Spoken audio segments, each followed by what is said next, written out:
समाज अगर गठबंधन में है और हमारी सरकार के द्वारा कोई चूक हुई, कोई गलती हुई, तो इसे स्वीकारने में हमें कोई ऐतराज नहीं होनी चाहिए। चिराग पासवान जी तेजस्वी यादव जी के खिलाफ नहीं बोल रहे हैं? क्या चिराग पासवान जी सरकार की कुरीतियों के खिलाफ नहीं बोल रहे हैं, जो पूर्व में बिहार के साथ अत्याचार हुआ? कि गठबंधन के सवालों पे बोलने के लिए मुझे लगता है हम अधिकृत नहीं है, तो दूसरे पार्टी के भी प्रवक्ता अधिकृत नहीं होंगे। हम गठबंधन की नीतियों पे हमारे प्रदेश अध्यक्ष बात करेंगे, राष्ट्रीय अध्यक्ष बात करेंगे। चिराग पासवान जी के व्यक्तिगत रिश्ते सभी लोगों से ठीक है और अभी हम लोग एनडीए के साथ हैं, एनडीए के साथ मजबूती से खड़े हैं, एनडीए के साथ।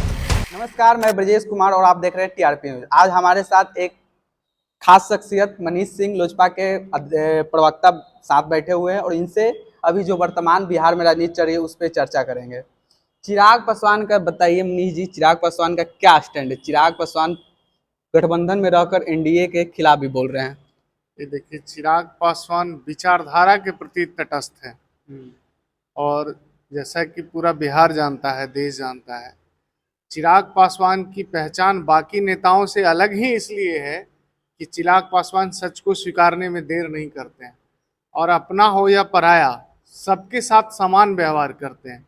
और जिस फ्रेटर्निटी की पॉलिटिक्स हम लोग करते हैं, जिस समाजवादी विचारधारा से हमारे नेता श्रद्धेय रामविलास पासवान जी ने पार्टी को सींचा और जो हमारा मूल सिद्धांत है राजनीति का, उसके आधार पे हम भेदभाव करना कभी सीखे ही नहीं। और हम आज अगर सत्ता में हैं, हम आज अगर गठबंधन में हैं और हमारी सरकार के द्वारा कोई चूक हुई, कोई गलती हुई, तो इसे स्वीकारने में हमें कोई ऐतराज नहीं होनी चाहिए। और मैं तो चाहता हूं कि बाकी नेताओं को भी ये कला और ये सीखना चाहिए चिराग पासवान जी से कि अगर हमसे कोई चूक हुई, हमारे लोगों से भी कोई चूक हुई, कहीं कमियां हैं, तो उसे स्वीकारने में कोई गलती नहीं होनी चाहिए, कोई देरी नहीं होती। चिराग पासवान का जो हमेशा से स्टैंड रहा है वो विपक्ष से ज्यादा उनके गठबंधन दलों को डराता है। 2020 में जो स्टैंड था वो सबको पता है और इस बार भी जदयू के प्रवक्ता और जदयू के लोग चिराग पासवान के खिलाफ बोल रहे हैं कि उनका पता नहीं चलता है कि 3 में रहते हैं कि 13 में रहते हैं। ये देखिए, सबसे पहले तो चिराग पासवान जी के बारे में जो परसेप्शन लोगों के मन में है वो है बेबाक आवाज का परसेप्शन। और वो सत्ता में रहे, क्या चिराग पासवान जी तेजस्वी यादव जी के खिलाफ नहीं बोल रहे हैं? क्या चिराग पासवान जी सरकार की कुरीतियों के खिलाफ नहीं बोल रहे हैं, जो पूर्व में बिहार के साथ अत्याचार हुआ, जो संसाधनों की लूट हुई, उसके खिलाफ नहीं बोल रहे हैं? जो नीतिगत मुद्दे होंगे उस पे तो हम बोलेंगे ही, उस पे चुप कैसे रह जाएंगे? और जो जदयू के या जो भी जिन पार्टी के भी प्रवक्ता हमारे नेता के खिलाफ बोल रहे हैं, तो मुझे नहीं लगता है कि वो अपने नेतृत्व की सहमति से बोल रहे हैं। अब तो व्यक्तिगत राय पे कोई टिप्पणी करना उचित नहीं होगा, लेकिन मुझे लगता है कि जो लोग भी टिप्पणी कर रहे हैं उन्हें अपने नेतृत्व से परामर्श कर लेना चाहिए, क्योंकि गठबंधन के सवालों पे बोलने के लिए मुझे लगता है हम अधिकृत नहीं है, तो दूसरे पार्टी के भी प्रवक्ता अधिकृत नहीं होंगे। हम गठबंधन की नीतियों पे हमारे प्रदेश अध्यक्ष बात करेंगे, राष्ट्रीय अध्यक्ष बात करेंगे, या वो जो जिनको अधिकृत करेंगे वो बात करेंगे। मुझे नहीं लगता है कि गठबंधन पे सभी को बात करना उचित होता है। चिराग पासवान स्टैंड लेते हैं कि हम लोग बिहार में सरकार में नहीं है, हम लोग का जो अलायंस है वो केंद्र में है, इसलिए बिहार से हम कुछ बोल सकते हैं, बिहार सरकार की जो गलती है उसको भी बोल सकते हैं। नहीं, चिराग पासवान ये स्टैंड नहीं लेते हैं। चिराग पासवान जी बोले हैं वो कि हम बिहार में अलायंस में नहीं, वो क्या बोले हैं हम बताए। एक निजी चैनल के इंटरव्यू में उन्होंने कहा कि बिहार सरकार में हम सहयोगी नहीं हैं, हम समर्थन कर रहे हैं। जब हमारे विधायक नहीं है यहाँ, तो हम इस सरकार को कैसे सहयोग कर सकते हैं? हम इसके पार्टनर कैसे हो सकते हैं? तो हम नैतिक रूप से समर्थन कर रहे हैं इस सरकार को।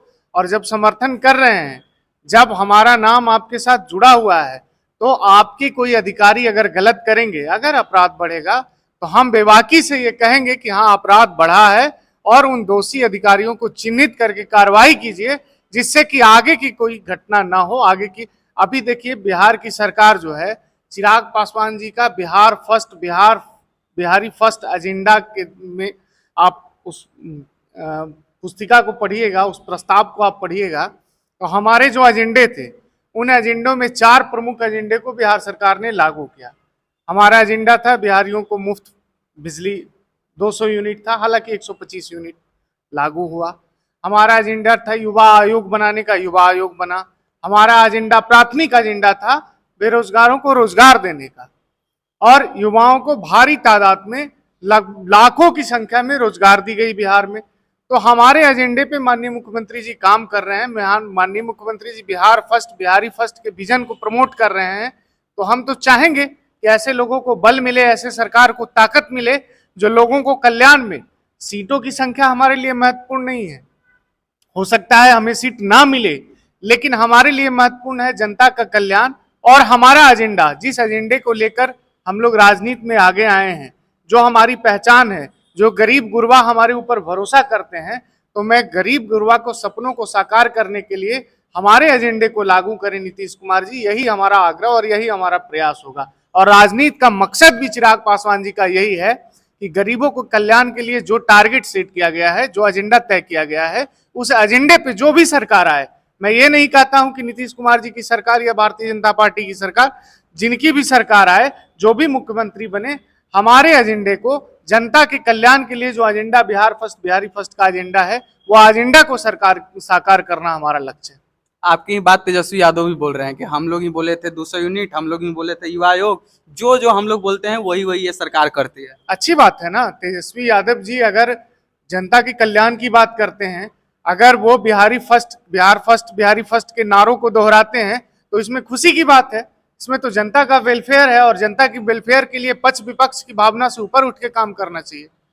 बिहार फर्स्ट, बिहारी फर्स्ट पर एक विपक्ष के लोग कटाक्ष भी करते हैं कि बोलने के लिए बिहार फर्स्ट, बिहारी फर्स्ट है, लेकिन जब मौका आता है तब बिहार फर्स्ट, परिवार फर्स्ट और परिवार आगे हो जाता है। देखिए, इस पे बोलने का नैतिक अधिकार किसी को नहीं है। हम में सब नंगे हैं। और परिवारवाद का आरोप तब लगता जब चिराग पासवान जी एक अयोग्य नेता होते। योग्य पद पे परिवार के योग्य व्यक्ति को बैठना कोई परिवारवाद नहीं कहलाता है। परिवारवाद तब होता जब किसी नकारे को, जब किसी अपंग को, जब किसी बौद्धिक रूप से विहीन राहुल गांधी जैसे लोगों को परिवार होने की वजह से आगे बढ़ाने का प्रयास किया जाता, तब परिवारवाद कहलाता।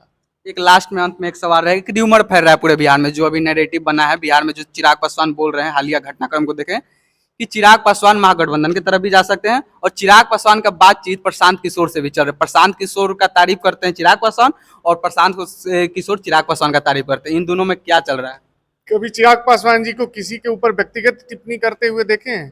कभी व्यक्तिगत संबंध चिराग पासवान जी का किसी से खराब नहीं है। वो हर किसी से व्यक्तिगत रिश्ते अच्छे रखते हैं। जो सरकार में रहेंगे, जिनका कार्यकलाप में हमको त्रुटि नजर आएगी, उसको हम बेबाकी से बोलेंगे। और जो लोग राज्य के अहित की बात करेंगे, जो लोग राज्य के अहित की बात सोचेंगे, उनके खिलाफ बोलने में हम देर नहीं करेंगे। लेकिन चिराग पासवान जी के व्यक्तिगत रिश्ते सभी लोगों से ठीक है और अभी हम लोग एनडीए के साथ हैं। एनडीए के साथ मजबूती से खड़े हैं, एनडीए के साथ ही रहेंगे। तो चलिए, हमारे साथ थे भाजपा के प्रवक्ता मनीष जी। आप और खबरों के लिए हमारे साथ बने रहिए, देखते रहिए टीआरपी न्यूज। बहुत बहुत धन्यवाद।